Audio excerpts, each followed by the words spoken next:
shpëndesh mesazhi që përcjell? Po, sonte dorëzuam kandidaturën time për kryetar komunet të Gostivarit në kuadër të koalicionit Aleanca Kombëtare për Integrim.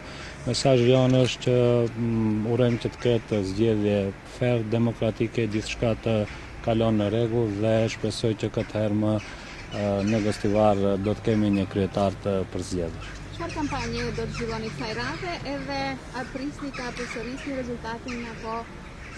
Po, kampanja më tepër do të koncentrohemi në bashkëbisedim dhe takim me qytetarët tanë, duke marrë parasysh se programin dhe gjitha që kishim për t'ia thënë qytetarëve në zgjedhjet e 19 tetorit e kemi bërë një herë, tani do të intensifikojmë takimet direkte me qytetarët në të gjithë vendbanimet, do të bashkëbisedojmë me ta dhe besoj që diku para ditës së zgjedhjeve, 3-4 ditë, do të kemi një, le të themi, tubim përmbyllës në Gostivar.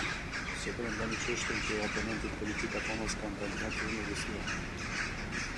Po mirë, unë uroj që ato t'i kalojnë të gjithë problemet që i kanë ndërmjet veti dhe besoj dhe shpresoj që deri nesër do të kenë një kandidaturë dhe besoj që kandidatura do të jetë e denjë me të vetmin qëllim që qytetarët e Gostivarit të kenë zgjedhjen në zgjedhjet e 11 janarit vitit 2026.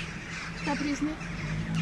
Po presim fitore gjithsesi, do të shohim me çfarë rezultati, varësisht prej lehanës apo daljes së votuesve, ne presim rezultat ndoshta edhe më të mirë, gjithë së bashku kështu kompakt, besoj që më 11 janar do të dalim dhe gjithë së bashku do ta festojmë fitoren.